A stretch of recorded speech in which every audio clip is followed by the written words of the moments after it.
समस्त जीव प्राणियों में भगवान अव्यक्त रूप से बिल्कुल निरपेक्ष विराजमान है, जो करो भोगो अपने कर्मों का फल। ऐसे भगवान को संत समागम से हम निरपेक्ष नहीं रहने देते। ऐसे भगवान को पक्षपात करना पड़ता है और वो बोल पड़ते हैं, अहम भक्त पराधीनो, मैं भक्त के अधीन हूं। बहुत बड़ी बात, श्री भगवान ने भक्ति का फल निश्चय किया कि जो संत समागम से मेरी आराधना करता है मैं उसके अधीन हो जाता हूं। अजित को जीत लिया, माया क्या बात है, मायापति को अधीन कर लिया। ये साधु समागम से भक्ति प्राप्त होती है। जब तक हम किंचन मात्र को अपने आराध्य देव से, गुरुदेव से कोई कामना रखते हैं लौकिक, तब तक हम उनको नहीं जान पाते हैं। बहुत एक व्यक्तित्व देख पाते हैं, लेकिन परब्रह्म भाव ये हमारे परमात्मा है, हमको और किसी की प्राप्ति नहीं करनी, बस इन्हीं के स्वरूप को जानना है। हो गई बात। पर इतना दृढ़ विश्वास, इतनी दृढ़ श्रद्धा नहीं प्राप्त हो पाती। बड़ा विचित्र खेल है। अक्रूर जी महाराज जब श्री भगवान को लेने आते हैं तो श्री भगवान के चरण चिन्हों को देखकर भावावेश में लौटते हैं। मथुरा से वृंदावन आने में पूरा दिन व्यतीत हो गया, कितनी दूरी है। रज में लौटते, मेरे प्रीतम के चरण चिन्ह। और जब श्यामंतक मणि मिली तो प्रभु को छोड़कर काशीपुरी चले गए और वहां यज्ञ रूपी पावन एक क्रिया करने लगे, यज्ञ क्रिया। यज्ञेश्वर भगवान को छोड़कर श्यामंतक मणि लेकर वहां जाना और साध्य को छोड़कर साधन करना। जब इस पर विचार हुआ तो ऐसा नहीं कि उन्होंने भगवान को भगवान जाना नहीं। जब लौट रहे थे श्री कृष्ण बलराम को लेकर वृंदावन से मथुरा की तरफ, तो मन में संशय हुआ, मैं तो बड़ा पाप करने जा रहा हूं, इनको लेकर जा रहा हूं, ऐसे सुंदर गौर श्याम जोड़ी का वध करेगा कंस, बड़ा बलवान है, क्या मैं पाप नहीं कर रहा? क्योंकि मैं जान रहा हूं कि उसने क्यों बुलाया है। भगवान ने कहा कि चाचा जी, आप इस ब्रह्म हृदय में स्नान कीजिए। जो ही डुबकी लगाई तो देखा शेष अनंत महिमा में भगवान उनकी गोद में लेटे हुए हैं।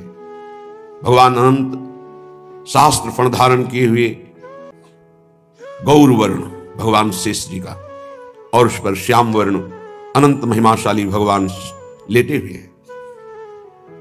जी घबराया एकदम, आंख खोली ऊपर जल के आके तो देखा रथ पर श्री कृष्ण बलराम।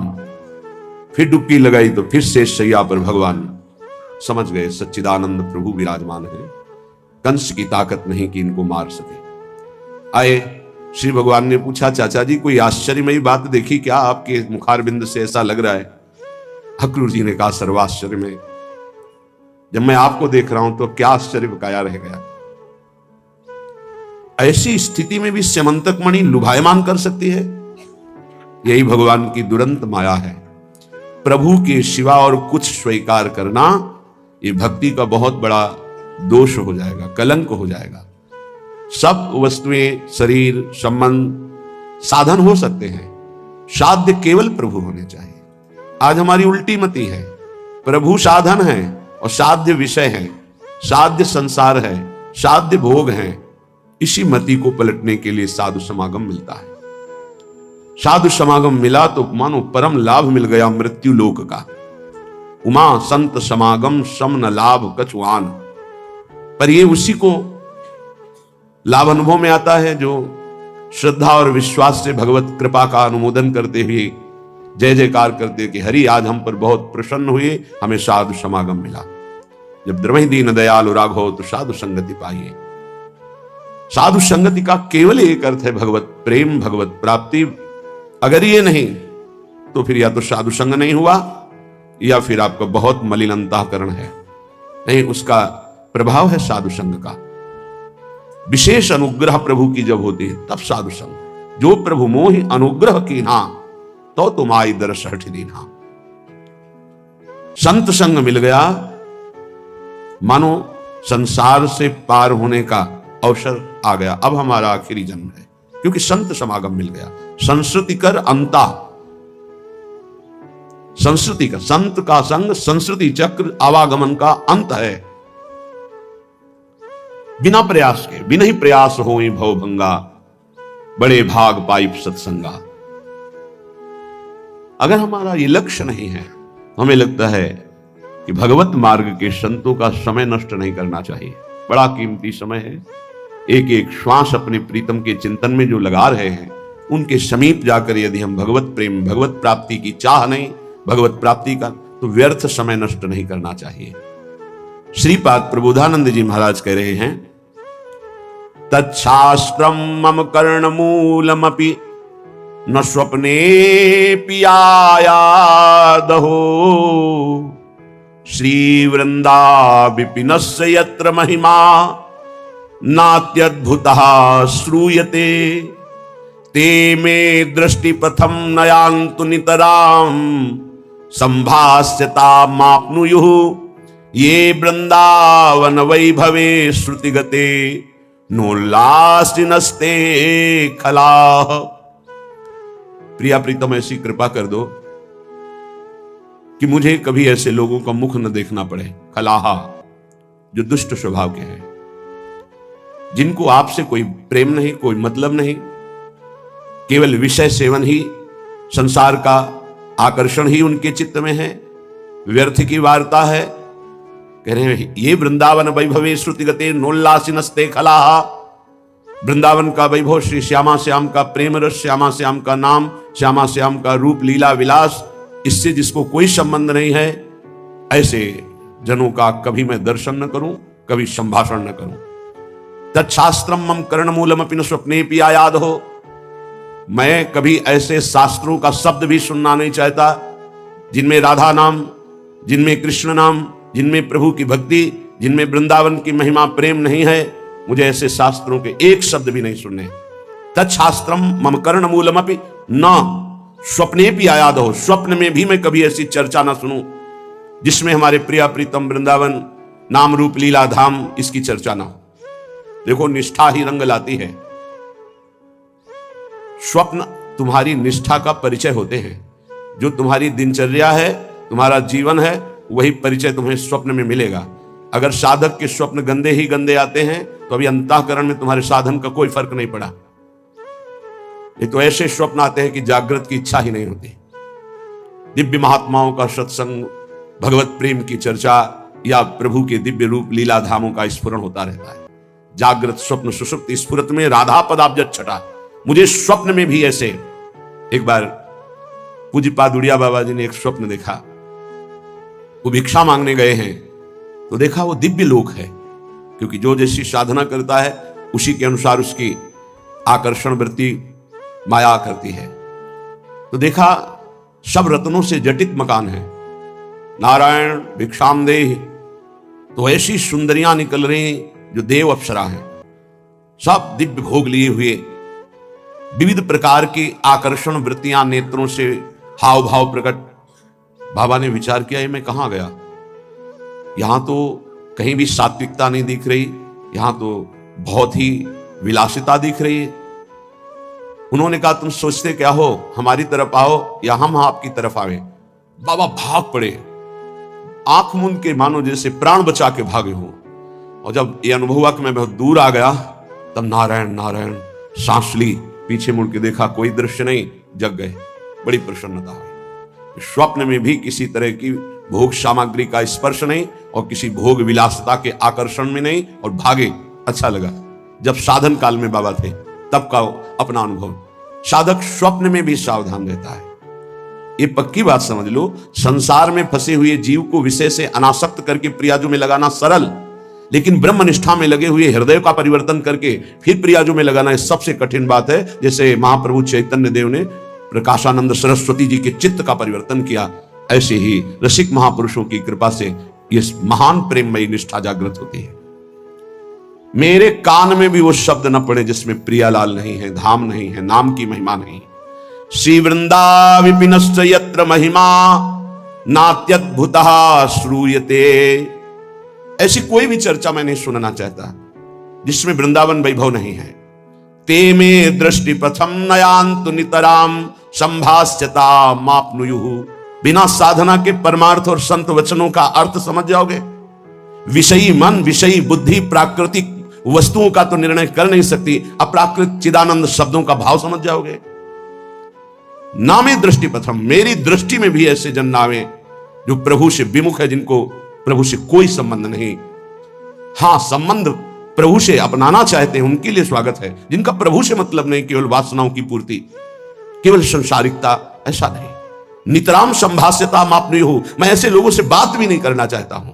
श्रीपाद कह रहे हैं ते में दृष्टि प्रथम नयांत नितराम, हे प्रिया जो ऐसी कृपा करो, ऐसे लोग मेरी दृष्टि में ना आवे, ऐसे लोगों से मैं संभाषण ना करूं, ऐसे लोगों से मैं बात ना करूं जिनको आपसे कोई संबंध नहीं है।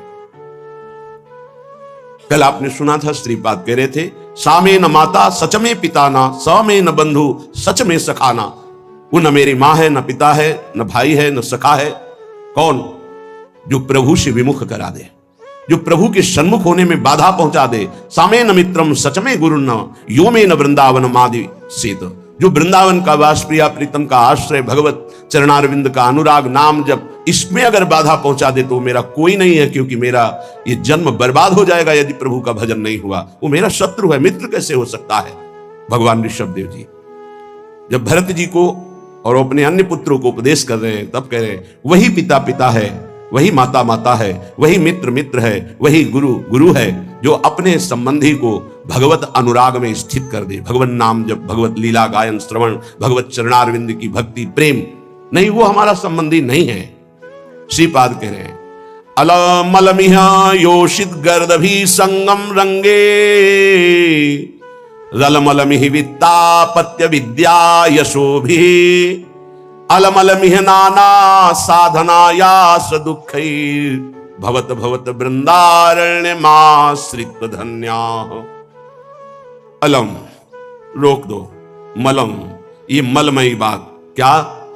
ये जो काम भाव है, ये महान मल है, ये इतना गंदा करता जाता है हृदय को कि छूटने की कोई गुंजाइश नहीं रह जाती। कुछ गोंद चिपकाव की ऐसी होती छूट जाती है, और कुछ ऐसी होती है कि अगर टिक गई 1 मिनट तो चमड़ी ही चाहे उधल जाए, वो नहीं छूटने वाली। काम ऐसा रोग है, ऐसा चिपकाव है, ऐसा आकर्षण है कि जन्म बर्बाद हो जाए पर इससे मुक्ति नहीं मिलती। ध्यान रखना, गुरु कृपा ही केवलम, ये ऑपरेशन गुरुदेव की कृपा से होता है। हमारे हृदय में जो ये अलम मल, ये बहुत गंदा हृदय को करने वाला काम है। ये मल छूट जाए, ये मल ना रह जाए। बहुत छाती जलती है, बहुत भजन में विघ्न डाल देता है, और ऐसी प्रबल आकर्षण वृत्ति है कि चराचर जगत इसी में फंसा हुआ है। संगम रंगम रलमल मिहो, अगर कहीं इस काम का संग हो जाए तो हृदय अपवित्र हो जाता। अपवित्र हृदय में निर्णय करने की सामर्थ्य नहीं रह जाती। आप सच्ची माने, बिना किसी प्रयास के हंसते हुए इससे आप मुक्त हो जाएंगे। बस केवल अधीनता स्वीकार कर लीजिए अंदर से। अब जो कहां करें हम सोई, आयस लिए चले निज दासी। हमारी मनमानी बिल्कुल ना हो तो बिल्कुल हर दोष से आप मुक्त हो जाएंगे। हर दोष से, कोई दोष ऐसा नहीं जो गुरु कृपा से नष्ट ना हो जाए। और ये गुरु कृपा से ही नष्ट होते, पक्की भाई बात समझ लो, गुरु कृपा से ही नष्ट होते। जब हम मनमानी चिंतन और उसको छूट देते हैं तो बाहरी फिर क्रियाओं को नहीं रोक सकते। इसलिए सबसे प्रार्थना करते हैं, बार बार लाखों बार कहा है कि खाली मत रहो। राधा वल्लभ श्री हरिवंश, राधा वल्लभ श्री हरिवंश, राधा वल्लभ श्री, इसको चलाओ अंदर। खाली रहोगे चिंतन बिगड़ेगा, चिंतन बिगड़ेगा, क्रिया बिगड़ेगी, सब बिगड़ जाए। कई बार कहते हैं नेत्रों को संभाल के रखो। बार बार समझाने पर भी क्या तुम नेत्रों से चंचलता करके प्राप्त कर लोगे? तुम्हें कुछ मिलने वाला है? मन मलिन करोगे, बुद्धि मलिन करोगे, इंद्रियां मलिन करोगे। सावधान, ये बचाव पक्ष की बात कह रहे हैं। ये गुरुजन जो अनुभव की बात कहते हैं उसको मान लीजिए। आप समझते हैं कि हम छुप करके किसी को देख रहे हैं, वो आप किसी को नहीं देख रहे, आप अपने को मलिन कर रहे हैं। आप एकांत में मोबाइल आदि से कुछ देख रहे हैं, ये आप अपने को मलिन कर रहे हैं। किसी से डरने की जरूरत नहीं है। डरो अपनी वृत्ति बिगड़ने से तो आप ठीक हो जाओगे। बाहर किसी से डरोगे तो एक दरवाजा बंद है, कोई नहीं है, नहीं दिख रहा, यहां कोई सीसी कैमरा भी नहीं, कोई नहीं देख रहा। लेकिन जिनकी आराधना कर रहे हो वो तो देख रहे हैं। तुम्हारी वृत्ति तो गंदी हो रही, तुमको डरना अपनी वृत्ति सुधारने के लिए। किसी का डर नहीं, कोई डर नहीं।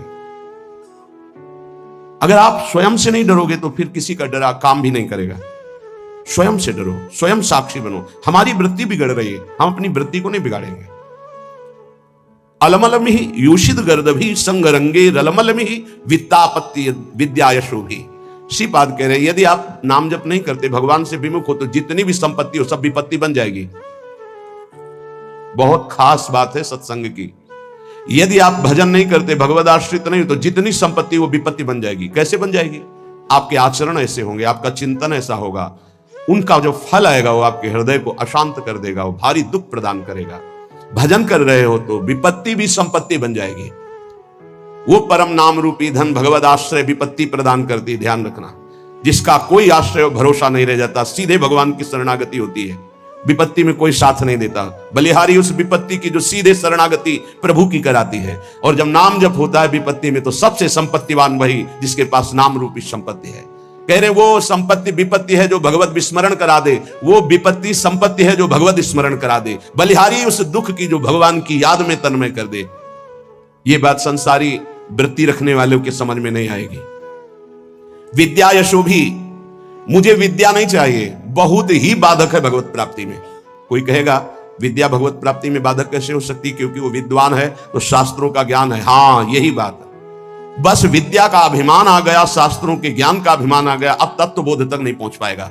भगवत प्राप्ति में भारी बाधा श्री भगवत ऋषि जी महाराज के। विद्या, पहले विद्या शब्द का उच्चारण किया। विद्या रूप महत्व कुल धन जौबन अभिमान, छठ कंटक देखे जहां रहे न भक्त निदान। तभी भाई जी महाराज श्री हनुमान प्रसाद पोद्दार जी कहते कि हमें बुद्धिहीन बना दो हे भगवान।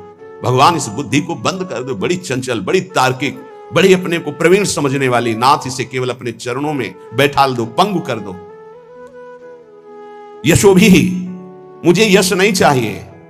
अब जब यश प्राप्त होने लगता है तो भगवत चिंतन, भगवत प्रसन्नता की जो वृत्ति थी वो लोक चिंतन और लोक प्रसन्नता में बदल जाती है।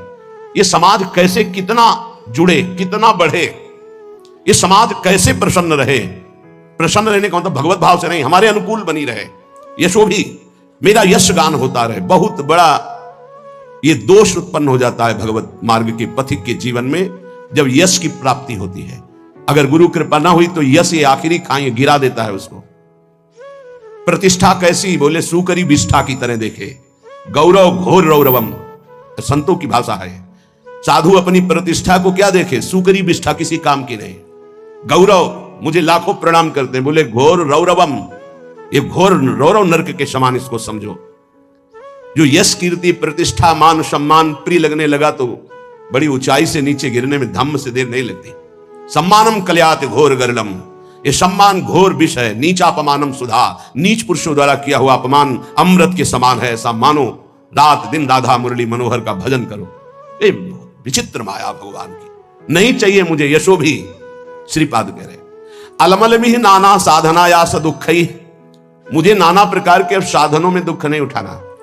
तो क्या करना चाहते हो आप? भवत भवत वृंदारण्यमाश्रित धन्याहा, मैं बार बार कहता हूं धाम के आश्रित होकर राधा राधा राधा और युगल सरकार की सेवा, बस। मुझे और किसी साधन में समय व्यर्थ नहीं करना, नहीं भटकना। इदमपि भविता किम यत्र कुत्रापि वृंदा पदमपि मम यातम श्रोतवीथि मकस्मात्। अगर कोई ऐसा वृंदावन कान में पड़ गया, वो पाप रहित होने लगता है। ये महापुरुषों का अनुभव। प्रियाजू का प्रिय धाम, ये चिदानंद है वृंदावन। ये नाम भी स्वयं प्रियालाल वृंदावन वृंदावन गाते हैं। बड़ा पावन शीघ्र हृदय को करके, पावन करने वाले तो बहुत से तीर्थ हैं, लेकिन पावन करके प्रेम प्रदान करने की सामर्थ्य वृंदावन में है। कह रहे वैकुंठ कोटि कोटि प्रगुणितमपि नो यद्रजो लेश मात्रम प्रोन्मीलत सौभगर्धे लवमपि लभते शुद्ध भावोज्ज्वलायाः। करोड़ करोड़ वैकुंठ वृंदावन धाम की रज की समानता नहीं कर सकते। क्यों? क्योंकि वैकुंठ में ऐश्वर्य वैभव है, और वृंदावन की रज उज्जवल महाप्रेम भाव प्रकाशित कर देती है। कुर्वीरन भक्ति कोटि भगवती ना तथाप्यद्भुत प्रेम मूर्ते श्री राधाया भक्तै किमपि न कलिताम नौमि वृंदाटवीं। मानते हैं कि कई प्रकार की भक्ति होती है जिससे भगवान प्रसन्न होते हैं, लेकिन जहां श्री किशोरी जी के सामने हाथ जोड़कर लाल जो विनय करते हैं, उन किशोरी जी के चरणों का प्रेम किस भक्ति से प्राप्त होता है? तो बोले श्री वृंदावन रज की आराधना और रसिक संग से। तो बोले इसीलिए इदमपि भविता किम यत्र कुत्रापि वृंदा पदमपि मम यातम श्रोतवीथि मकस्मात् मधुर मधुर राधा राधा राधा माधवानंग खेला वनमुपनय दंतर दास्यति प्रेम मूर्छाम। ये अद्भुत बात, अद्भुत बात। इसलिए बार बार अद्भुत कह रहे हैं कि गुरु कृपा से शास्त्रों का स्वाध्याय हुआ है और उनके बताए हुए साधनों पर चले हैं। एक दो साधन नहीं, बहुत से साधन हुए हैं, क्योंकि क्रम बाई क्रम मार्ग रहा है। नैष्ठिक ब्रह्मचर्य, गायत्री अनुष्ठान, महावाक्य अनुष्ठान, संन्यास धर्म, क्रम बाई क्रम 20 वर्ष, फिर ये राधा राधा। ऐसे कोई अंधविश्वास या अंधश्रद्धा से नहीं बोल रहे। जो ज्ञान मार्ग का साधक होता है, बड़ा तार्किक बुद्धि होती है, वो ऐसे परास्त नहीं होता है। जब तक रसास्वादन नहीं होता तब तक वो स्वीकृति नहीं होती उस हृदय में जो ज्ञान प्रधान साधन रहा है। इदमपि भविता किम यत्र कुत्रापि वृंदा। ओहो, ये शब्द मेरे कान में पड़ा, वृंदावन वृंदावन वृंदावन। ये हृदय को महाप्रेम में बना देता है। क्यों? क्योंकि हम मधुर मधुर राधा राधा राधा, यहां के पशु पक्षियों की आवाज भी राधा नाम युक्त होती है, हमारी श्रवणेन्द्रिय पकड़ नहीं पाती। हरिवंश महाप्रभु हित सजनी स्वरूपा कह रहे हैं, राधा यशो मुखरमत्त खगावली के।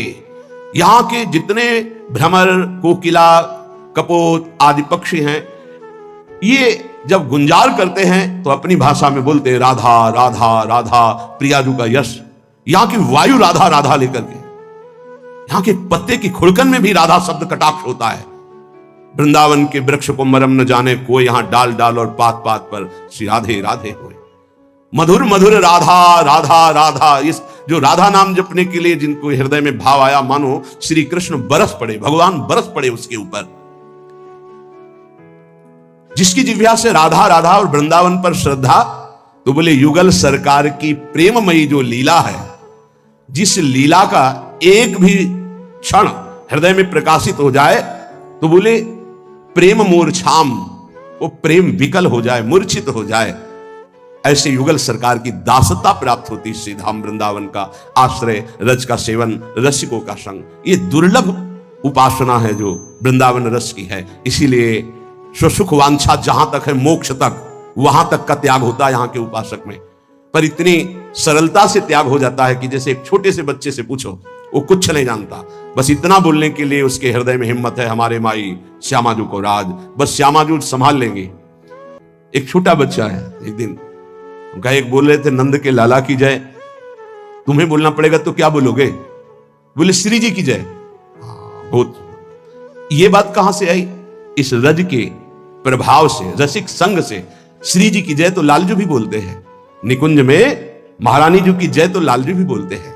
ये बाहर के नहीं जान पाएंगे, ये महल है, ये प्रेम का वैभव है, ये प्रेमी जनों के द्वारा ही जाना जाता है। इसलिए अहोभाग्य, हमें वृंदावन की रज का सेवन करने को मिल रहा है, राधा राधा बोलने को मिल रहा है। हमें अन्य की तरफ अब नहीं दृष्टि डालनी है, हमें अपने मार्ग को पहचान कर चित्त का समाधान करके आश्रित होकर के उसमें डूब जाना है।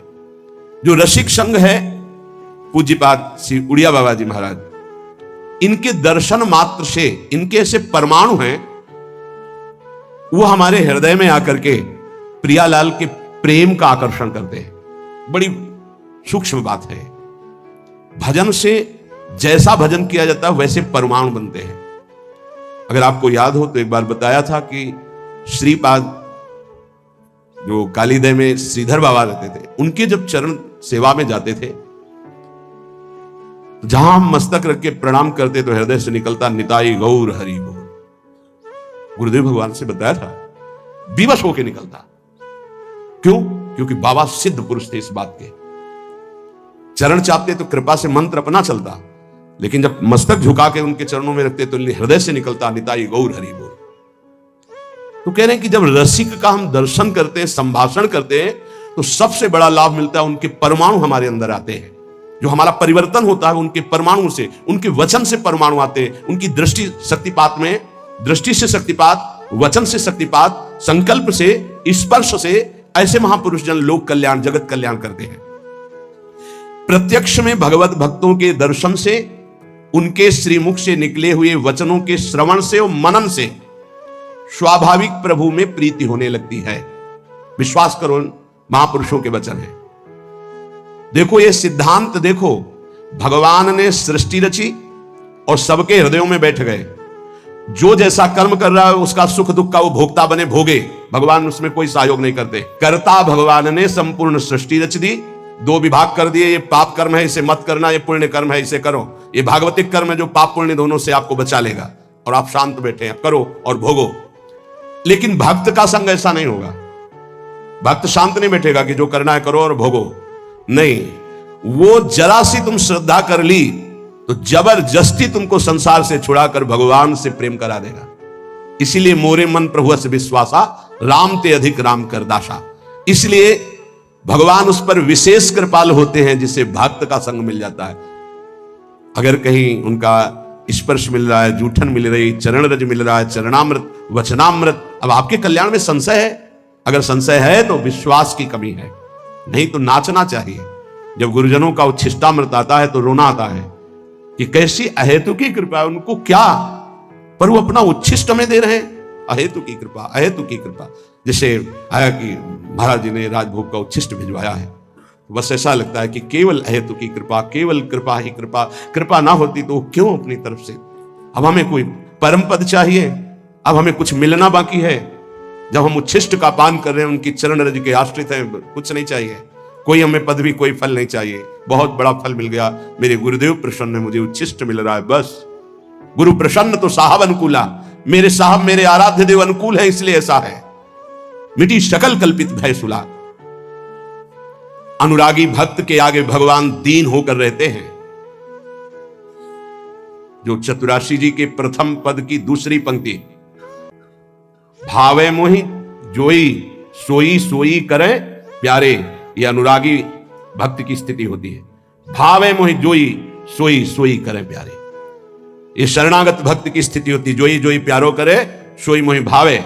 और ये शरणागति सिद्ध अनुरागी महापुरुष की स्थिति होती है। भावे मोहि जोई सोई सोई करे प्यारे। पूज्य बाबा कह रहे, अनुरागी भक्त के आगे भगवान दीन होकर रहते हैं। जिनकी भगवान में दृढ़ आसक्ति है उसी को अनुरागी भक्त कहते हैं। और ऐसे अनुरागी भक्त का इशारा भगवान देखते हैं। वो भगवान का इशारा देखता है। जैसे कोई आया, वो अंदर इशारा हुआ तो समझ में आ गया भगवान ने इसे पास कर दिया है, या भी संसार से मुक्त हो। और जब देखा कि भगवान के प्रति थोड़ी भी उदासीनता आ रही है तो वो भगवान की तरफ देख के कहते हैं, तो भगवान उनके इशारों को देखकर हृदय का परिवर्तन कर देते हैं। पक्का ये अनुभव की बात करें, आराध्य देव गुरुदेव के इशारे को देखकर हृदय का परिवर्तन कर देते हैं। इस यह गुण साधन ते नहीं हुई, तुम्हारी कृपा पाओ कोई कोई। कैसे तुम्हें बताएं, भक्त के सामने भगवान नाचते हैं। जैसे गीता जी में कहा, यंत्रारूढ़ानि मम माया, मैं अपनी माया के प्रभाव को देख रहा हूं, सबको कठपुतली की तरह नचा रही है। उमादार जोशित की नाई सबई नचावत राम गोसाई। और प्रेमी भक्त के सामने ये कठपुतली की तरह नाचते हैं। इतना अंतर है भक्त और जगत में। भगत और जगत में इतना अंतर है कि जगत उमादार जोशित की नाई कठपुतली की तरह सबई नचावत राम गोसाई, और यहां ताई अहीर की छोहरियां छछिया भर छाछ में नाच नचावे लाला। पहले नाच के दिखा फिर तुझे।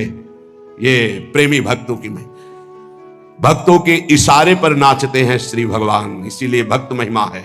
मोते अधिक संत कर लेखा, जाने संत अनंत समाना।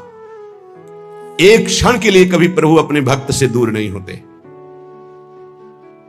अगर आप हम पास बैठे हैं और आपका नाम नहीं चल रहा, मंत्र नहीं चल रहा, तो या तो इधर नहीं है और या फिर उधर कनेक्शन नहीं है। बोर्ड है, तार बढ़िया है, बल्ब भी सही है, कनेक्शन भी लगाए हो, लेकिन थोड़ा आधा चावल अंतर है, तो आप बटन को ऑन ऑफ करते रहिए, उसमें लाइट नहीं जले।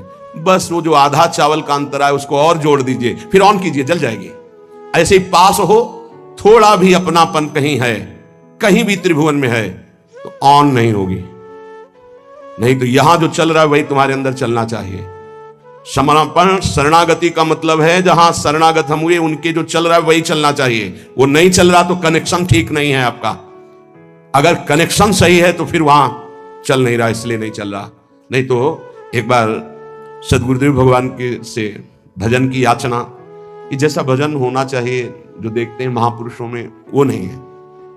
उनका गुरु रूपी बट वृक्ष की छाया में रहकर भी धूप का क्लेश, महापुरुषों के वचनों का भाव समझना, गुरु रूपी बट वृक्ष की छाया में रहते हुए भी धूप का क्लेश, क्या शरणागति में कमजोरी है क्या? नहीं, गुरु का सानिध्य और ऐसी बात, गुरु परब्रह्म साक्षात हमारी लाडली स्वरूपा हमारे सामने है, उनकी परिचर्या में अभी कोई भजन की और अरे वो साक्षात भजन का फल हमारे सामने, हम समझ नहीं पाते ना। भक्त की अहमता ममता पूर्ण प्रेमी रसिक गुरुदेव के चरणों में समर्पित हो जाती है, इसी से उसको कोई परवाह नहीं होती, क्योंकि अहमता गई तो परम पद का अधिकारी हुआ, ममता गई गुरुदेव के चरणों में तो प्रेम प्राप्त हो गया। दोनों बातें ध्यान दीजिए, और ये दोनों सब बचा के रखते हैं अपनी अहमता और ममता शुद्ध स्वरूप से। जब ये वस्त्र गुरुदेव को दे दिया, वो सर पे बांधे, वो कमर में पहने और चरणों के नीचे रखे, प्रश्न कैसे हो सकता है कि हमारे वस्त्र का आपने ऐसा कैसे प्रयोग कर लिया, चरण में कैसे रख लिया? इसका मतलब आपने केवल देने का नाटक किया, अहम तो पूरा आपके पास है, क्योंकि मेरा शब्द तो केवल गुरुदेव में गया, मेरे गुरुदेव बस, तन वांग मनोभी रमलई सोहम तो विवासिता, मेरा शरीर, शरीर की समस्त क्रियाएं, मन, मन का संकल्प, बुद्धि, अहम, ये गुरुदेव का है, मैं कैसे प्रश्न कर सकता हूं? अब मेरे अंदर प्रश्न की कोई धरा ही नहीं रह गई, यंत्रवत जैसे चाहे वैसे चलावे, परम पद मिला हुआ है, जो बड़ी बड़ी साधनाओं से नहीं मिलता, वो समर्पण से प्राप्त होता है। अहमता ममता, जैसे किसी ने ये प्रश्न किया कि जब हम आश्रय की चर्चा सुनते हैं तो हमारा साधन पथ में प्रमाद हो जाता है, क्यों? इसलिए कि आश्रित नहीं हो, तुम्हारी अहमता ममता समर्पित नहीं है, इसलिए अहमता ममता समर्पित हो जाए। उसका परिचय है नारद जी की भक्ति सूत्र में, आश्रय का परिचय है, तदर्पिता अखिलाचारिता तद स्मरणेन परम व्याकुलते थी। समस्त आचरण, शरीर ये समर्पित, एक क्षण के लिए भी विस्मरण होने पर परम व्याकुलता, ये आश्रित का लक्षण है। अभी समझ ही नहीं पाए कितना बड़ा आश्रय, आश्रय का स्वरूप। भक्त के सामने ध्यान दीजिए, बहुत महिमामयी बातें अनुभवी हृदय से निकली हुई हैं। भक्त के सामने विषय भोग का आकर्षण तभी आता है जब भगवद आश्रय नहीं होता, शरीर आश्रय होता है। अहमता ममता हमारे पास है, हमने समर्पित नहीं किया इष्ट और गुरुदेव को, तभी विषय आकर्षण आता है, तभी विषय आता है। विषय जिसके सामने आता है तो भगवदाकार वृत्ति नहीं आती है। भगवदाकार वृत्ति अहमता ममता समर्पित करने वाले की, अहमता ममता, कितनी जोर की ममता का समर्पण भक्तों के हृदय में होता है। भगवान ऐसी कलयुग में अगर परीक्षा ले तो कोई देने के लिए तैयार ही नहीं, लाखों में कोई नहीं तैयार हो पाएगा। बोले हमारा सिंह भूखा है, मूर्धध्वज जी की कथा।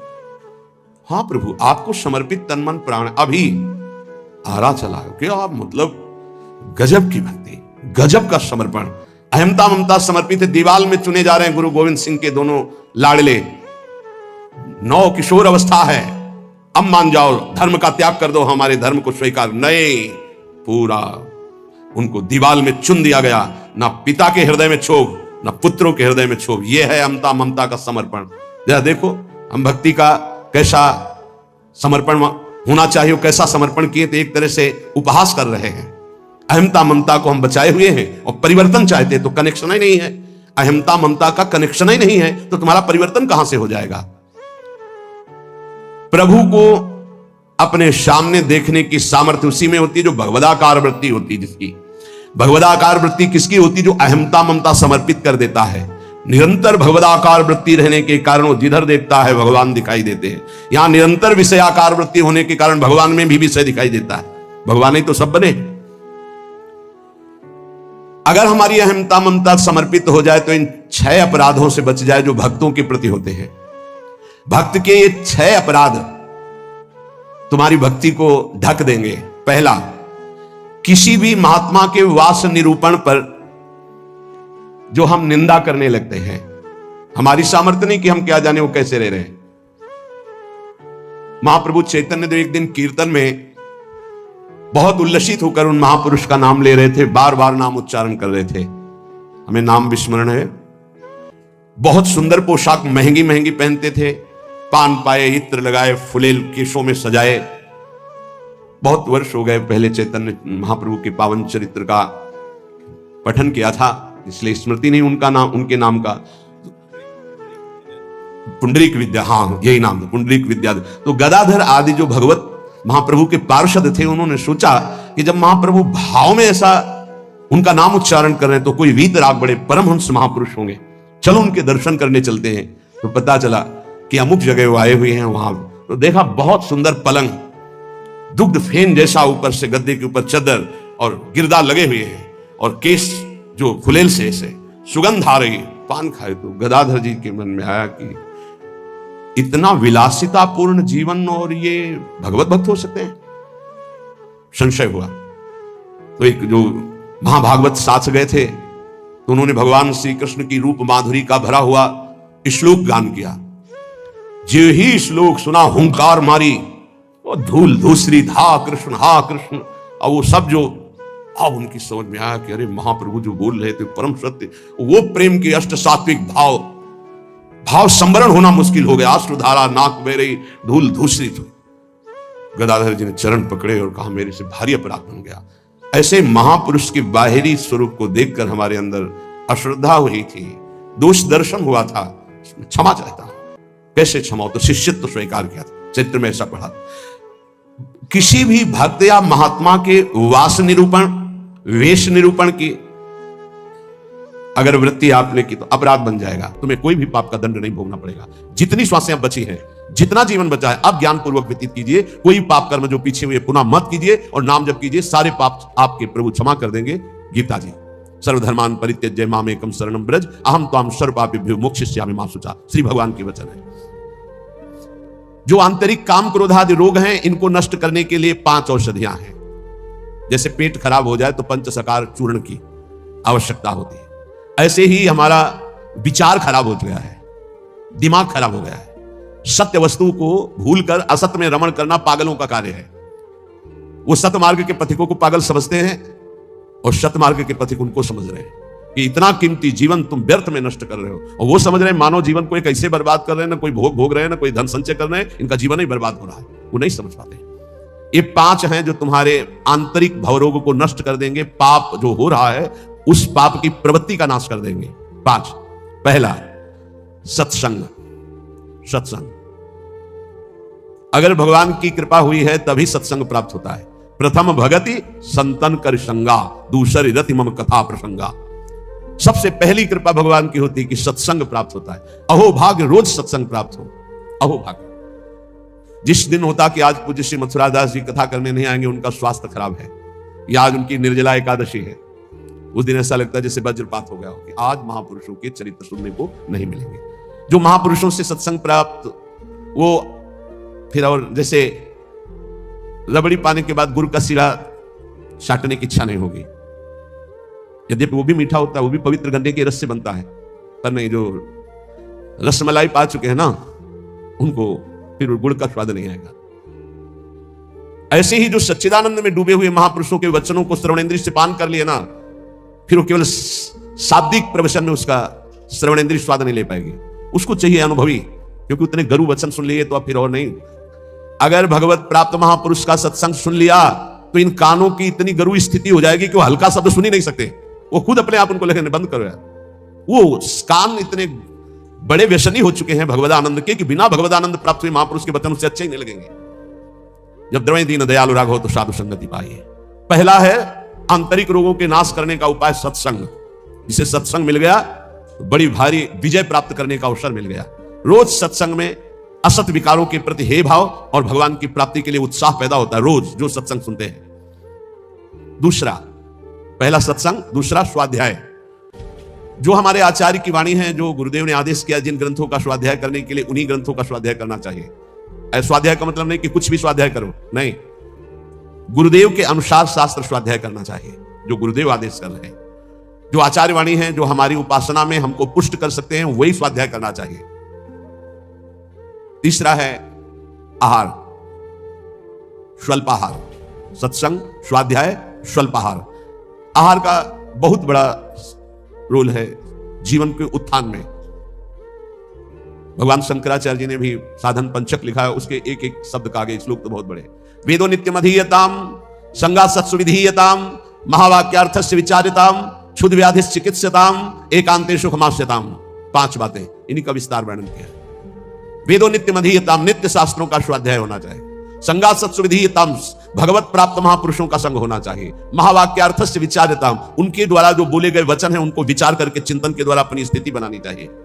चौथा अपने आप कहा, जो इसमें तीसरे में स्वल्पाहार है, उसमें कहा क्षुद्ध व्याधि चिकित्सताम, क्षुधा रूपी व्याधि की चिकित्सा करे। भिक्षान्नम औषधम, जैसे व्याधि की औषधि के द्वारा, तो क्षुधा रूपी व्याधि के भिक्षान्न के द्वारा विरक्त और धर्म के द्वारा कमाए हुए अन्न से ग्रस्त, वो भी स्वल्पाहारम, भूख से कम। बहुत बड़ा इसमें योग है, आप अच्छे से समझ लीजिए। आप समझते हैं अधिक पाने से आप बलवान होंगे, बिल्कुल भूल है आपकी, ये भूल बहुत बड़ी है। अल्पाहार करने से जीवनी शक्ति बहुत प्रबल होती है। जितना आप भजन में उन्मत्त होने वाले महापुरुषों को देखेंगे वो अल्पाहार करने वाले होंगे। अधिक आहार करने में प्रमाद स्थिति बढ़ती, तमोगुण बढ़ता है। ये रहस्य जान लीजिए, अल्पाहार करोगे आप में बहुत तेज बना रहेगा, आप में जीवनी शक्ति। जो अधिक पा लेते पूरी शक्ति पचाने में लगती, तो भजन आदि में नहीं, प्रमाद स्थिति रहती है। चौथा जो उसमें लिखा है एकांते सुखमास्यताम, इसमें लिखा है रात्रि के चौथे प्रहर में भागवती क्रियाओं का अनुष्ठान करना चाहिए। ध्यान है, नाम जप है, तो अपने यहां तो ऐसी बढ़िया दिनचर्या है कि आपको अनुष्ठान करने की जरूरत नहीं, सम्मिलित होने की जरूरत है। सुबह 2 बजे से दर्शन करते हुए सबके, फिर यहाँ सत्संग, नाम कीर्तन हो रहा है, फिर सत्संग हो रहा है, कितना मंगलमय है। अभी 5:10 है। सौभाग्य है कि आप कब से बैठे हैं और यहाँ किसी की नींद भी नहीं खुली होगी अभी।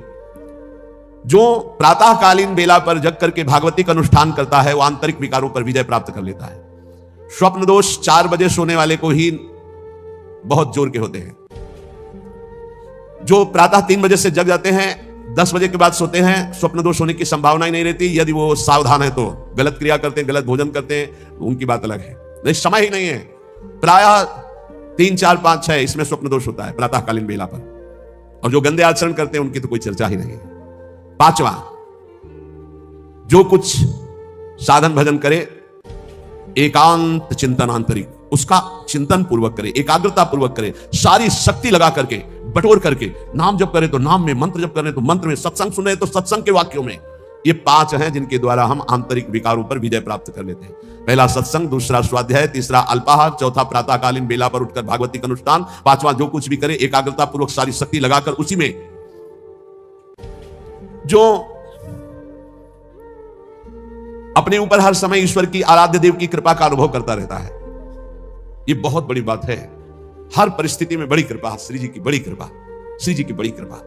एक हमने संत भगवान को देखा, वो बल्ब ऐसे लगा रहे थे तो चूक हो गई, तो वही किसी कनेक्शन में कहीं छू गए, मारा ऐसा झटका, तो सीढ़ी गिरी, सीढ़ी से सीढ़ियों पे आकर के गिरे, उससे नीचे चबूतरे के नीचे आके गिरे, काफी चोट लग गई थी। तो दौड़ करके उनको उठाया तो उनका बड़ी कृपा, निपट गए, बड़ी कृपा, निपटा दिया प्रभु ने। बड़ी बात थोड़ी में निपटा दिया, बड़ी कृपा। मुस्कुरा रहे थे और कई जगह चोट दिखाई दे रही थी। ये संत हृदय, बड़ी कृपा, निपट गए। बड़े अपराध को छोटे में काट दिया, निपट गए, बड़ी कृपा। जब अपने दास के ऊपर प्रभु कृपा करते हैं तो उसके हृदय में सद्गुणों का खजाना खोल देते हैं, जो हर समय अनुभव करता रहता, मेरे ऊपर बड़ी कृपा है। फिर उसको अपने आप में मिलाकर एक कर देते हैं, चाहे भक्ति में हो चाहे ज्ञान में, बचता एक ही है। 2 जब तक बचे तब तक विचार अभी ऊंचाई पर नहीं पहुंचे। ब्रह्म नहीं, माया नहीं, नहीं जीव नहीं काल, अपनी हो सुध ना रही, एक रहे हो नंदलाल। ना काहू सो बोली बो, ना कोई व्यवहार, अपनी कुंवर किशोरी को जियत निहार निहार। एक तो लालजू प्रिया जो एक हैं, इनको दो न देखा जाए। जो हर समय अपने इष्ट की कृपा का अनुभव करता रहता है, तो इष्ट उसके हृदय में गुणों का खजाना खोल देता है और उसको अपने में मिला लेता है, एकता कर लेता है, अर्थात इष्टमय हो जाता है। तस्मित् जने भेदा भावात्। अब उसकी दृष्टि बड़ी महिमामय गौरवमय हो जाती है। जिधर दृष्टि जाती है उधर परमात्मा तत्व का दर्शन करता है। ऐसी स्थिति सच्चिदानंद रस में भरपूर होती है, ना अहंता होती ना ममता होती है। पर यह होता उन्हीं के ऊपर है। एक होते हैं जो केवल जीव से नाम जप करते हो, जीव से गुणानुवाद करते हैं, अंतःकरण विषय चिंतन करता रहता है। ध्यान देना, बहुत उत्तम बात वर्णन हो रही। पहली बात कही कि जो जीव हर समय उपासक के कृपा का अनुभव करता रहता, बड़ी कृपा, बड़ी कृपा, दुख में भी सुख में बड़ी कृपा, उसके हृदय में गुणों का खजाना खोल देते हैं और उसको एकता में मिला लेते हैं, अपने में मिला लेते हैं भगवान। अब दूसरी बात कह रहे हैं कि उपासक कब एकता को प्राप्त होता है। बोले एक उपासक होता है, बहुत ध्यान से अपने को देखना किस डिग्री में हो आप। एक उपासक होता है जो जीव के द्वारा नाम जप करता है, जीव के द्वारा गुणों का गान करता है, पर हृदय में विषय चिंतन होता है। दूसरा उपासक होता है जो जीव के द्वारा नाम जप करता है, गुणानुवाद करता है, अंतःकरण भी उसी में जुड़ा हुआ होता है, यह विशेष कृपा पात्र होता है। और तीसरा उपासक होता है जो जीव से नाम जप करता है, गुणानुवाद करता है, हृदय से जुड़ा रहता है और स्वयं लीला में डूबा रहता है। जो गाया, जो चिंतन किया, उसी में डूबा है। ये तीसरा, ये सर्वोपरि उपासक है। जो गाया वही चिंतन, जो चिंतन उसी में डूबा। एक गान कर रहा है लेकिन चिंतन विषय का हो रहा है, एक गान भी कर रहा है चिंतन भी कर रहा है, एक गान भी कर रहा है चिंतन भी कर रहा है, डूबा भी उसी में है, सुध ही नहीं। यह है उत्तम अवस्था उपासक की। बहुत जोर की बात है, ऐसा ही होना चाहिए। जो जप कर रहे हैं, जो गान कर रहे हैं, उसी का चिंतन कर रहे हैं, उसी में डूब रहे हैं। पहला जो नाम जप कर रहा है, गुणगान कर रहा है, हृदय से विषय चिंतन कर रहा है, उसको इस लोक और परलोक के भोग परास्त कर देते हैं। बहुत सावधान है, सब उपासक भ्रष्ट होने में देर नहीं लगेगी। जिसका वाणी से गान हो रहा है और हृदय से भी चिंतन हो रहा है, उसको इस लोक और परलोक के भोग अच्छे नहीं लगते, पर परास्त करने की गुंजाइश है। लेकिन तीसरा जो मनन करके डूबा हुआ है, त्रिभुवन का भोग, सामर्थ्य नहीं कि उसको लुभायमान कर सके, भ्रष्ट कर सके। तीसरी बहुत ऊंची स्थिति है। जो गृहस्थी में रह करके अपने परिवार से हंसता है, बोलता है, व्यवहार करता है, खाता पीता, चलता उठता बैठता है, पर ऐसे जैसे विदेश में आए हुए मेहमान। गृहस्थी में कैसे भगवत प्राप्त? बोले जो अपने परिवार के साथ हंसता है, खाता पीता, बोलता, व्यवहार करता है, बढ़िया, सब वैसे ही, लेकिन वो ऐसे जैसे किसी मेहमान के यहां गया हो। उसको पता है रहना नहीं, देश बिराना है, ये भी छूटेंगे, शरीर भी छूटेगा, जाना है, मुझे प्रभु के पास जाना है। क्योंकि वो अपने परम प्रिय सखा प्रभु को हृदय में निरंतर चिंतन करते हुए ऊंची स्थिति को प्राप्त है कि मुझे भगवत प्राप्ति करनी है। ये सब केवल एक व्यवहार मात्र है। वो उस स्थिति में परिवार में रहता हुआ, संसार में रहता हुआ शायद ही कोई समझ पावे कि कितनी ऊंची कोटि का महात्मा है वो। गृहस्थ में रहते हुए, जो अपने परिवार में रहते हुए, प्रेम व्यवहार करते हुए, कमाते खाते हुए, हर समय भगवत स्मरण करते हुए ऐसे रहता है जैसे किसी मेहमान के यहाँ कि मुझे तो जाना है, ना घर मेरा, मकान मेरा, नई वस्तु मेरी, नाथ सकल संपदा तुम्हारी, मैं सेवक समेत सुतनारी, मुझे तो आप चाहिए। देखो, जब तक तुम संसार की कामनाओं से निवृत्त नहीं होगे तो ये संसार तुम्हें फंसाए रखेगा। तुम्हारा सारा साधन भजन जो परलोक प्रदान करने वाला है, ये संसार नष्ट कर देगा। संसार की कामनाओं की जब तक निवृत्ति नहीं होती तब तक संसार फंसाए रखता है, और ये जितना साधन भजन बनता है सब खा जाता है संसार। तुम कहलाओगे भगत, लेकिन तुच्छ विषयों में अपने भजन को बेचने वाले भगत नहीं कहलाते। तुम जैसे तैसे अपनी इंद्रिय और मन को बिखेर रखा है, इंद्रियां मन तुम्हारे भजन को नष्ट कर रही है। अत्यंत तुच्छ असत जड़ दुख रूप भोगों में वो मूर्ख अपने भजन को छीन कर देता है, भजन को बर्बाद कर देता है। इसलिए इस संसार की लौकिक वस्तुओं को जो तुम्हें प्राप्त है भगवद अर्पित करके प्रसाद रूप भोगो, और निर्मल परमानंद की प्राप्ति के लिए कोई इच्छा मत करो, अपने भजन को बचा के रखो। ये पदार्थ आदि तो भगवान अपने आप तुम्हारी व्यवस्था करेंगे, तुम भजन से भगवान की प्राप्ति की चाह करो।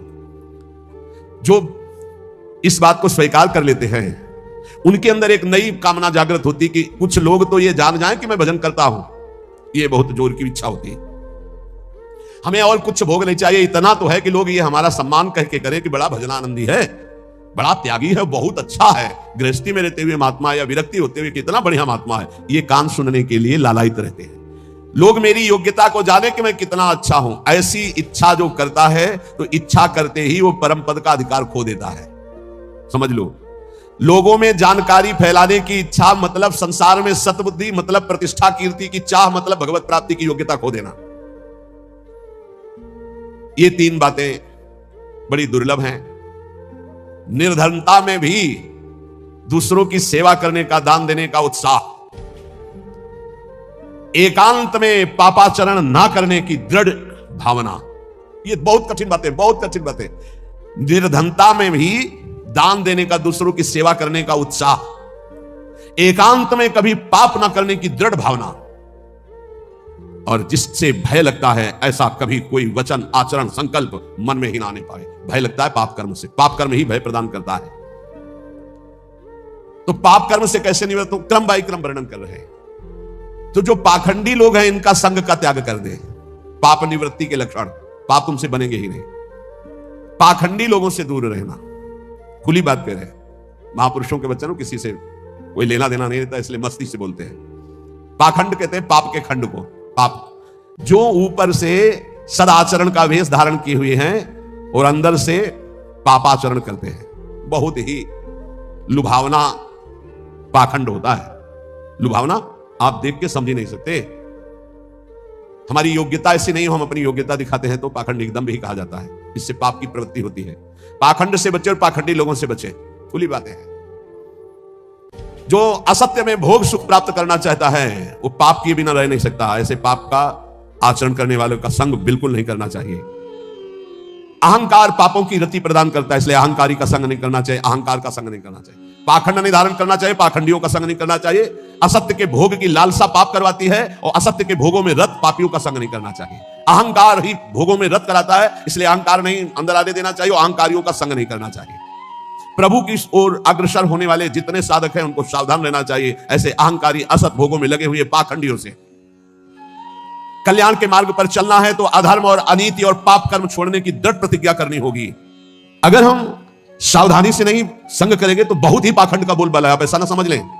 कलिकाल है, ये मन चले लोग जो भगवान की प्राप्ति का कोई मार्ग ही नहीं जानते, जिसकी बातचीत में थोड़ा भी लोभ दिखाई दे, जिसकी बातचीत में थोड़ा भी काम आदि दोष का लक्षण दिखाई दे, कभी संयोग नहीं करना चाहिए, चाहे जितना बड़ा कोई हो, दूरी बना के रखनी चाहिए। इसीलिए पहला शब्द लिखा है पाप की निवृत्ति के लक्षण, तो बोले पाखंड और पाखंडी लोगों के संग का त्याग कर देना चाहिए। दूसरा, असत्य भोगों में जिनकी रति है उस असत्य भोग और असत्य भोगों में रति करने वाले का त्याग कर देना चाहिए। तीसरा, अहंकार और अहंकार की वृत्तियों में फंसे हुए लोगों का, इनका त्याग कर देना चाहिए। जिसको कल्याण मार्ग में चलना है, अधर्म अनीति और पाप कर्म छोड़ने की दृढ़ प्रतिज्ञा करनी चाहिए। जो पीछे पाप हो गए हैं वो इसी प्रतिज्ञा से भस्म हो जाते हैं। कभी भी ये नकारात्मक भाव रखने वालों का संग करने वाला सकारात्मक भाव में आगे नहीं बढ़ सकता है, इसलिए बहुत सावधान रहना चाहिए।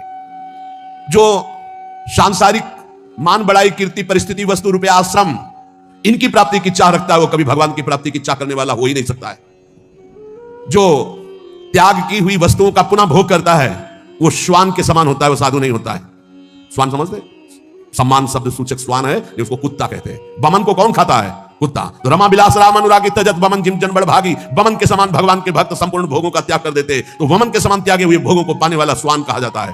भक्त भगवत प्रसाद पाता है और जीवन को भगवत प्रसाद में करता है। यहां खुली महापुरुषों की बातें, कोई लगा लेश नहीं है। उपास्य प्रभु का स्मरण सेवन करना, प्रभु की प्राप्ति के लिए सारे स्वार्थों का त्याग कर देना, अंतःकरण को भगवदाकार बनाना।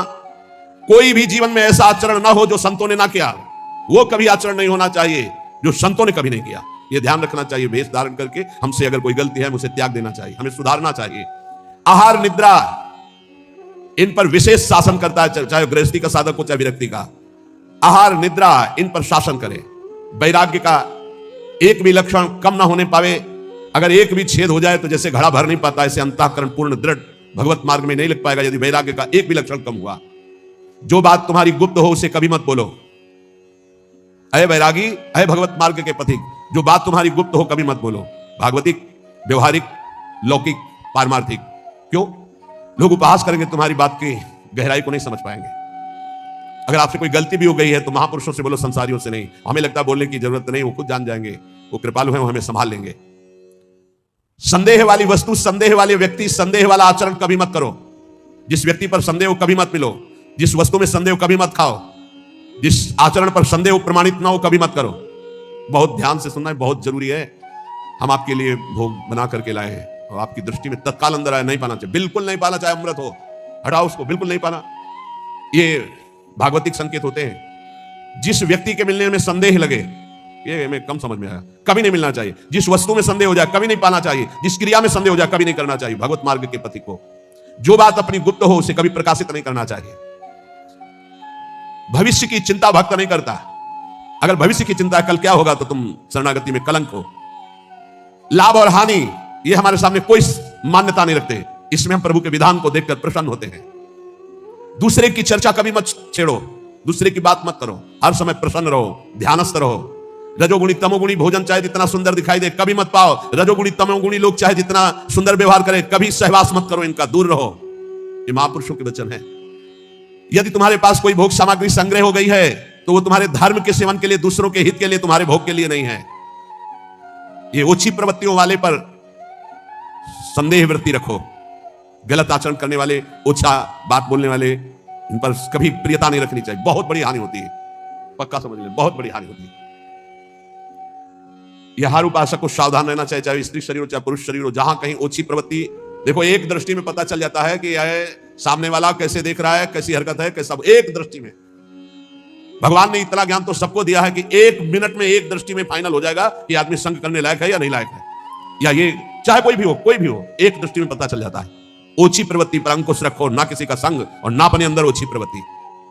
प्रभु प्रेम प्राप्ति के लिए गले पड़ना होता है महापुरुषों के, गले लगना नहीं, गले पड़ना होता है। गले पड़ना और गले लगना में अंतर है। गले पड़ने का मतलब होता है आपके सिवा हमारे पास कोई साधन नहीं है, अब आप ही हमारे प्रेम प्राप्ति के साधन भी हो और साध्य भी हो। ऐसे गुरुजन महापुरुषों का आश्रय लिया जाता है। प्रभु प्रेम प्राप्ति के लिए महापुरुषों के पीछे पड़ जाओ, गले पड़ जाओ, वो देख ले कि अभी हमारे पिंड छोड़ने वाला नहीं, दुत्कारे फटकारे तो भी नहीं, तो निश्चित भगवत प्रेम प्राप्त हो जाता है, क्योंकि भगवान उनके हृदय में जागृत हो चुके हैं। ना तुम्हारे अंदर घबराहट होनी चाहिए, ना कोई उतावलापन होना चाहिए। धैर्य, सात्विकता का अनुसरण करने वाला, भगवत दर्शन की अभिलाषा रखने वाला बड़ा गंभीर स्वभाव का होता है, बड़ा धैर्यवान होता है, जल्दी उसके धैर्य को कोई तोड़ नहीं सकता। ऐसे ही साधक को परम सिद्धावस्था की प्राप्ति होती है। जब तुम्हारे कहीं कोई पाप कर्म करने का अवसर आवे तो शर्मा जाओ, लज्जा कर लो, धिक्कार है अपने को, हटो वहां से। जब कोई गलत बोलने का अवसर आवे तो मौन, दांती पीस लो। ऐसे गलत बोलने का अवसर आवे दांती पीस लो, जबान है ही नहीं हमारे, बोलते रहो, दांत कस के दबाए रहना, बोलना नहीं, अगर बोला तो गड़बड़ हो जाएगा। जैसे गलत करने का अवसर आवे तो मानसिक धिक्कार देना है, धिक्कार है तुझे, क्या सोच रहा है तू, गलत करना चाहता है। गलत बोलने का अवसर आवे तो दांती पीस लो, ऐसे दंत, राधा राधा राधा, अंदर से बोलना नहीं, ये देखो परमार्थ के लिए, बिल्कुल ऐसे।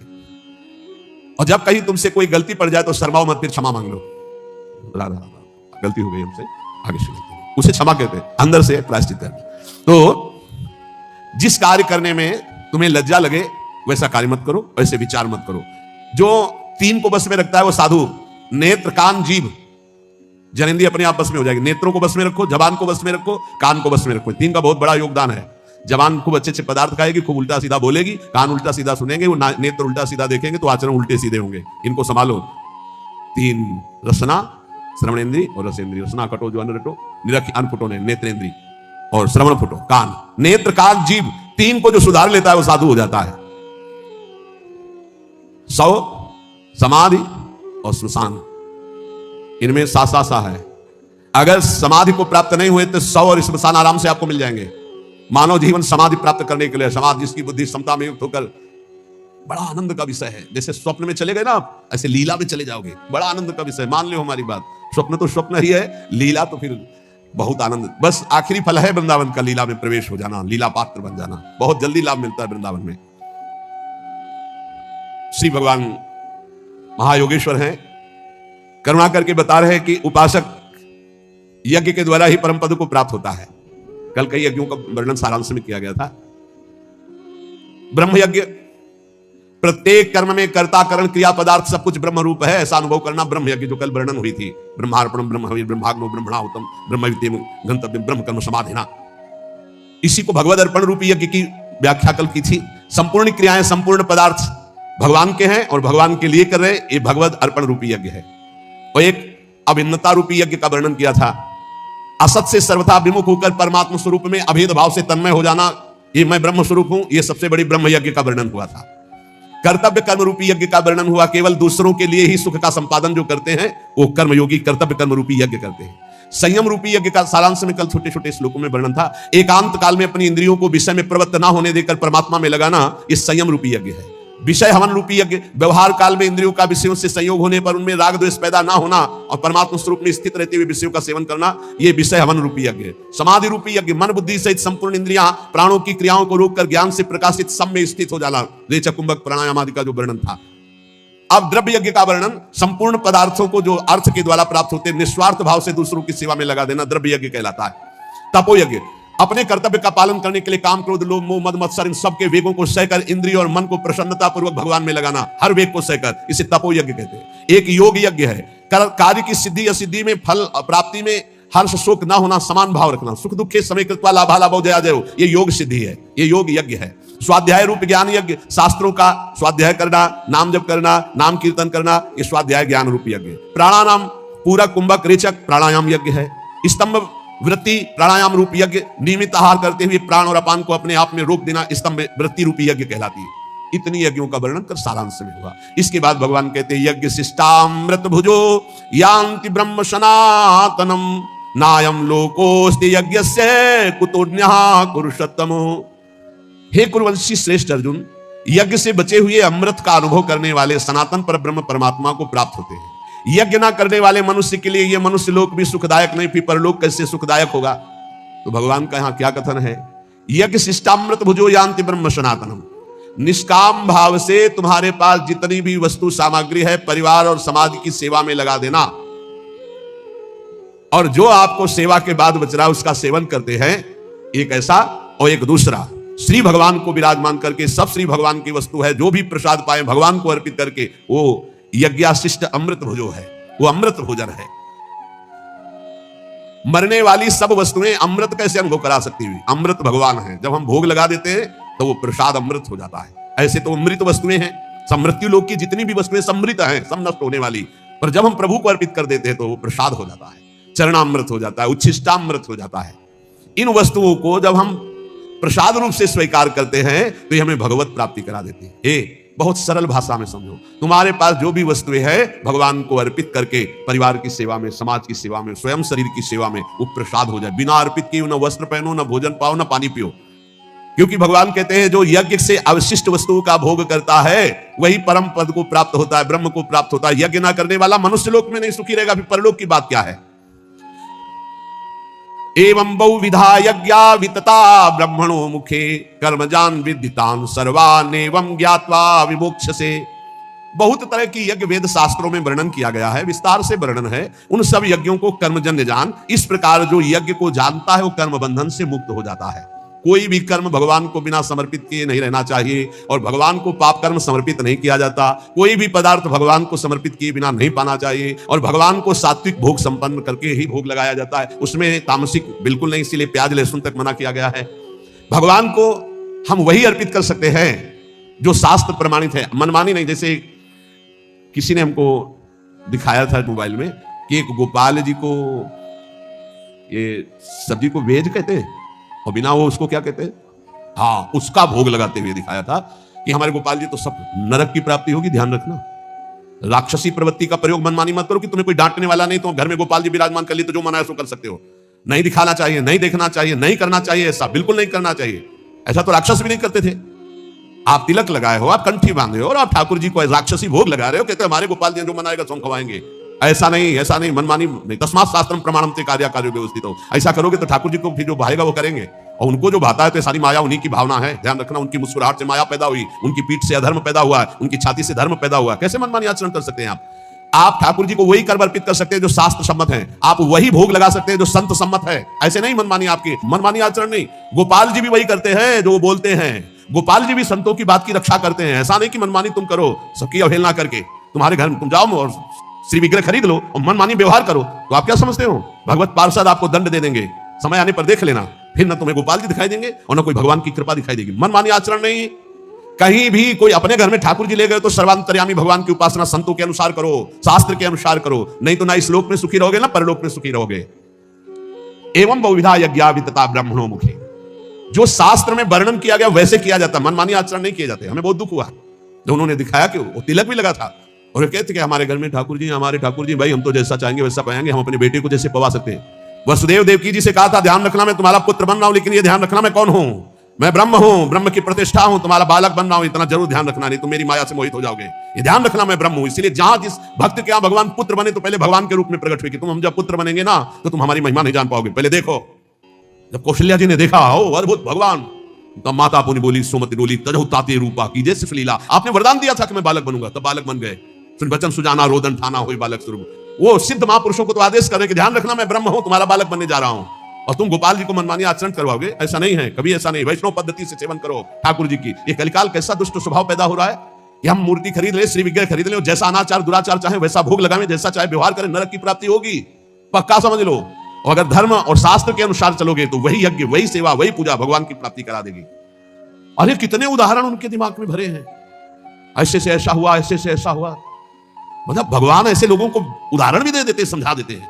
वो भगवान ने ऐसा किया था, भगवान ने वैसा किया था, भगवान ने किया था। एक कोयला मुंह में जला के जबान में रखो, फिर बोल के दिखाओ भगवान ने आग पी थी, तुम पियोगे आग? पूरा दावानल पी गए थे, भगवान ने गिरिराज जी उठाए, भगवान ने जो किया तुम कुछ कर सकते हो क्या? देवराजेंद्र घुटनों में आकर के बैठ गया था जब वर्षा की थी, और एक ओला सहने की सामर्थ्य नहीं, वो पूरा खंबे की धार बरसा रहा था। पूरे ब्रजमंडल की रक्षा ठाकुर जी ने गिरिराज उठा के की। तो दर्शन चक्र ऊपर ही सब सोख लेता, नीचे कुछ एक बूंद भी गिरिराज जी की तलहटी में पानी न जाने पावे, इसलिए सर्प का जो वासुकी शेषनाग ऐसे मंडलाकार मेड़ बनाए हुए थे। भगवान भगवान है। ये आजकल कलयुगी भगत भगवान को ऐसे अशुद्ध भोग लगाने की चेष्टा करते हैं। हम जो खाएंगे भगवान, तुम क्यों खाओगे? तुम क्यों खाओगे? तो भगवान विराजमान किए हो तो उसी मर्यादा से भोग लगाओ। नहीं, तुम जो खाओगे भगवान को खाओगे तो भगवान ने जो जो बनाया वो तुमको भी भोगना पड़ेगा। नरक भी बनाया मेरे भगवान ने, बड़े बड़े भयंकर रोग बनाए, बड़े बड़े भयंकर दंड बनाए। होश में चलो। तस्मात् शास्त्रम, ये भगवान के वचन है। तस्मात् शास्त्रम प्रमाणम ते कार्याकार्यो व्यवस्थितो। देखो भगवान ही बोल रहे हैं ये श्लोक। एवं बहुविधा यज्ञा वितता ब्रह्मणो मुखे। ब्रह्मणों कहते हैं वेदज्ञों को, वेद कहते हैं जो समस्त जानकारी को प्रदान करता है। जो वेदवाणी कह रही हो ब्रह्म स्वरूप है, उसके अनुसार यज्ञ करो, शास्त्र के अनुसार करो, संतों की आज्ञा के अनुसार करो, मनमानी आचरण नहीं। अगर तू मनमानी आचरण करेगा तो इस लोक में भी नहीं सुख को प्राप्त होगा, परलोक में नहीं। श्रेयान द्रव्य मयाद्यज्ञाज ज्ञान यज्ञ परंतप सर्वम कर्माखिलम पार्थ ज्ञाने परिसमाप्यते। हे अर्जुन, रुपये की यज्ञ से ज्ञान यज्ञ श्रेष्ठ है। संपूर्ण कर्मों में, पदार्थों में, तत्व ज्ञान में सब कुछ समाप्त हो जाता है। सबसे श्रेष्ठ है ये ज्ञान यज्ञ। मैं कौन हूं, मेरा क्या कर्तव्य है, मैं क्यों जन्म लिया हूं, इसी की जानकारी करने के लिए रोज सत्संग हो रहा है। हम भगवान के हैं, हमारा लक्ष्य भगवत प्राप्ति, या हम भगवत स्वरूप है, हमारा लक्ष्य भगवत स्वरूप। यहां कोटि कोटि विपत्तियां आ जाएं, कोटि कोटि विकार आ जाएं, तो भी विचलित मत होना। बहुत ही हिम्मत की बात है। कल आपको ध्यान होगा श्री बात कह रहे थे, यदि हमसे लव मात्र के समय भी भजन न बने तो भी मैं वृंदावन नहीं छोड़ूंगा। लव मात्र का भजन बिल्कुल न बने तो भी। बाहर में वैभव संपन्न होकर नहीं, यहां दरिद्र बनकर भिखमंगा बनकर जीवन काटूंगा। धन्य है वो जो ब्रजवासियों के घर पोछा लगाते हैं, रोटी पाते वृंदावन वास करते हैं, लेबरी करते हैं, या ऐसे छोटे मोटे कार्य करके गुजारा कर रहे हैं। पूरे परिवार तिलक, बच्चे से लेकर सब तिलक लगाए, राधा वल्लभ श्री हरिवल 2-4 घंटे रिक्शा चला लिए, नमक रोटी खा रहे हैं, कैसे वास कर रहे हैं। इनके साथ छल कपट नहीं करना चाहिए। ऐसे जनों का अपराध फिर क्षमा नहीं होता, ध्यान रखना। जैसे किसी भी तरह से ऐसे लोगों के साथ छल कपट करे, वो मेहनत करके 100 रुपया जोड़ रहे हैं, अगर कहीं उनकी वास की व्यवस्था हो रही है, ऐसा कोई छल कपट न करें इनके साथ। इनका धन बिल्कुल आग समझो, जहां जाएगा अगर छल कपट से लिया तो आग लगा देगा। क्योंकि ये गरीब जन, ये मेहनत से कमा रहे हैं, अगर इनका कोई छल कपट से किसी भी तरह अपकार करे तो फिर राम रोष पावक हो जाएगी। ये बहुत हम इन पर श्रद्धा रखते हैं, हम श्रद्धा रखते हैं। जो हमारे वृंदावन में ऐसे कष्ट सहकर वास करते हैं, उनके चरणों में हमें नमन करने का मन होता है, बार बार इनके चरणों में नमन करने की। ऐसे कष्ट में, क्योंकि वो देखा है जीवन सुख सुविधा पूर्वक वृंदावन में, तो उनको आभास ही नहीं होता मैं वृंदावन में हूं। एसी रूम में पड़े कई कई घंटे सो रहे हैं, खूब खाने पीने के लिए प्रमाद स्थिति की खूब बाहुल लेता है। धन्य है उसका जीवन। सत्संग भी सुनते हैं, हम उनको वहां भी देखते हैं, 2 बजे लाइन में भी देखते हैं।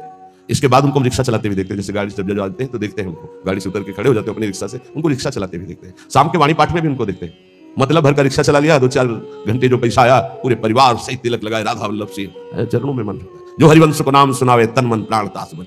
हम तो कहते हैं भगवान ऐसी कृपा करें कि उदर पोषण और वस्त्र और वास के सिवा कोई कभी व्यवस्था ही ना करे। कोई भगवान कभी ऐसी व्यवस्था बड़ी ना करे किसी साधक की कि उदर पोषण और वस्त्र और उचित व्यवस्था के सिवा कभी ना करे, नहीं तो साधक आगे नहीं बढ़ेगा, उसी में सुख मान लेता है।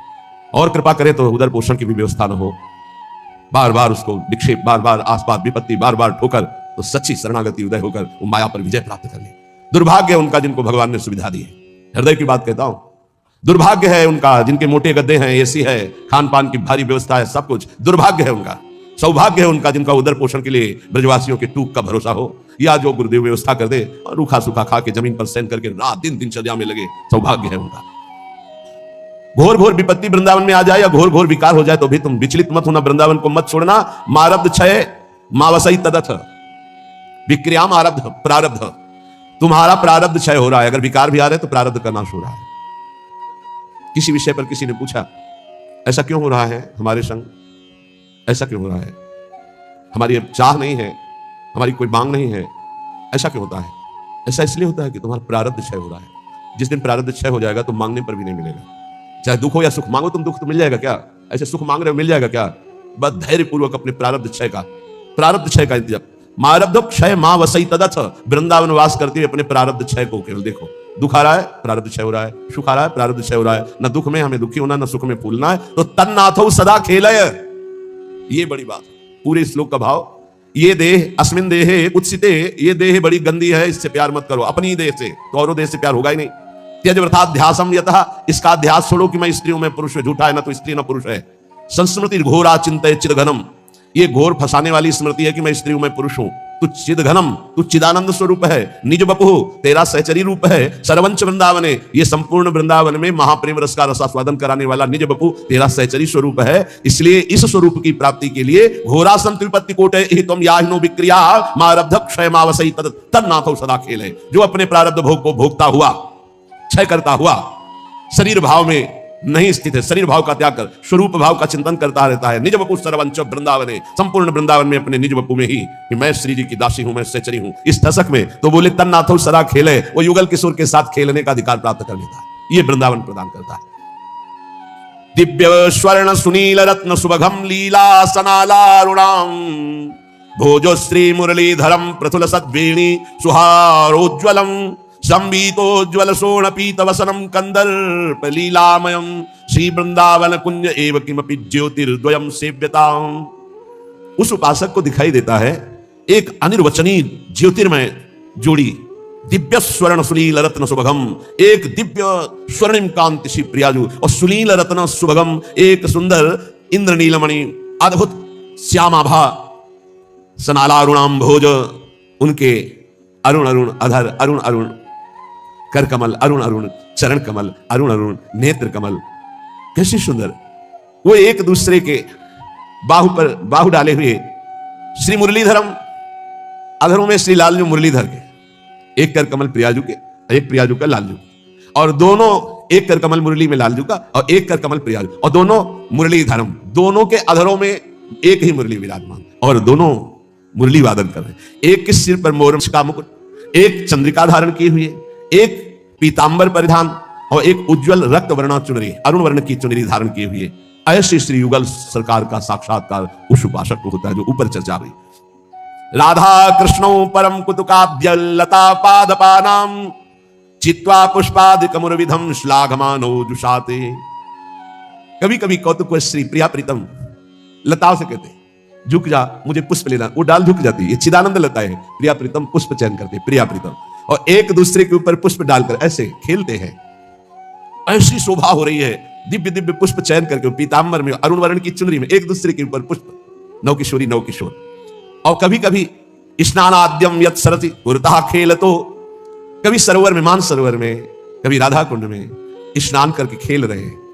मत मांगनी प्रियाजू लालजू समस्त सहचरियां जल क्रीड़ा कर रही है। कभी कभी लालजू को घेर कर सब सखियां अंजलि से जल वर्षा करती। जब लालजू जल वर्षा में विकल होते तो डुबकी लगाकर प्रियाजू के चरणों का स्पर्श करते। प्रियाजू ऐसा लगता है जैसे किसी, तो वो एकदम, वो उपासक की लीला देखता है, ये लीलाएं वर्णन कर रहे हैं देख करके। स्नान आद्यम, सुंदर स्नान होता है प्रिया प्रीतम का, फिर सुंदर पोशाक धारण करती। तो खेल तो यत खगाद्य, इतने में वृंदावन के बहुत से पक्षी आ जाते हैं, हंस मोर कबूतर सुख शारिका, ऐसे पक्षियों की मंडली आ जाती, उनके साथ प्रिया प्रीतम खेलते हैं। खेल तो यत खगाद्य, वृंदावन के पक्षियों के साथ प्रियालाल खेल रहे हैं।